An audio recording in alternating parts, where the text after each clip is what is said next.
Alert, attentive, and anxious, suffering from what you could call pre-traumatic stress disorder, sixes are worst-case scenario thinkers. They are simultaneously ahead of us, finding all the little plot holes before they become problems, and behind us, slowing down the future-oriented types who are bound and determined to move full steam ahead. Today I'm covering an overview of Enneagram sixes, the Loyalist. I'm outlining their motives, strengths, fears, and ultimately what's holding them back. I'll also touch on what the sixes need to learn to lean on in their growth if they're ever going to overcome their anxious blocks. Stick around until the end of the video for that. Nestled right in the middle of the head or brain triad, sixes experience the world and process it first through this center of intelligence. And I suggest you take a deep, compassionate breath for the next few points I'm about to roll out.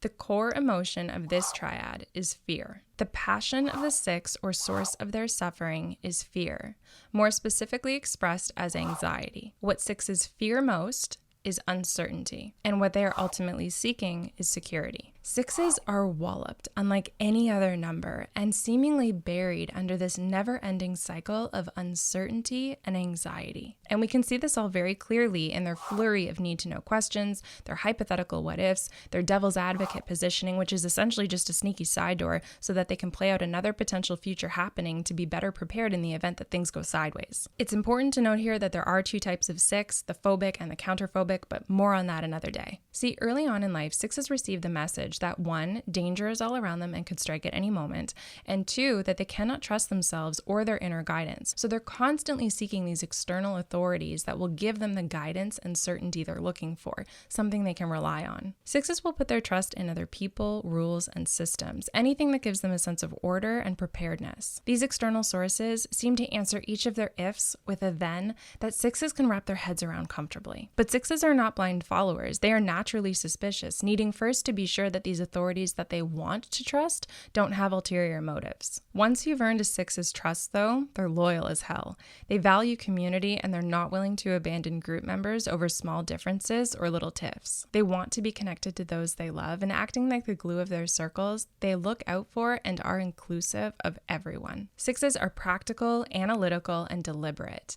They are thorough, being both careful and full of care. And they have this uncanny ability to turn any sky is falling perspective into some of the wittiest comedy of all time. Thank you, Larry David and Seinfeld's George Costanza. Their communication style is pessimism, but remember, that's what we non-sixes hear. A six is simply trying to locate plot holes and alert the rest of us so that we can make a plan to safely move forward. These community-minded folk are in the dependent or with stance, and since their biggest concern or fixation in life is on survival, sixes find themselves in the present category when we're looking at the different Enneagram types relationship to time. If you're a six and this information just made you feel like you could finally take a deep inhale and exhale, or maybe you're still searching for your type and you're still feeling a little bit suspicious of it all, even though you identified with most of this, or maybe you're better able to identify with the six in your life and have compassion for their yeah buts and what ifs, please take a moment to click the like button and subscribe to the channel. And then keep binging the other videos. Don't stop here. Check out the other 8 types' brilliant ways of surviving this world.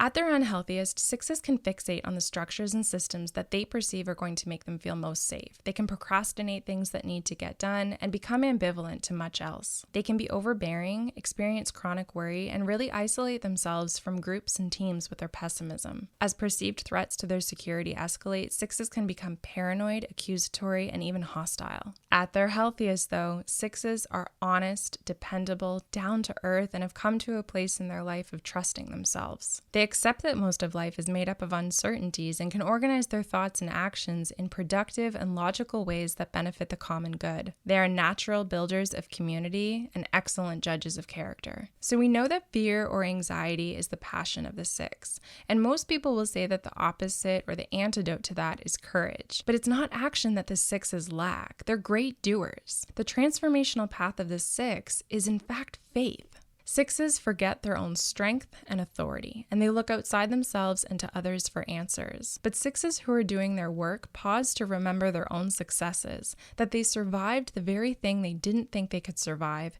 and they muster up the faith in themselves to make it through. That is true security. Hey, thanks for watching. Here comes the 7.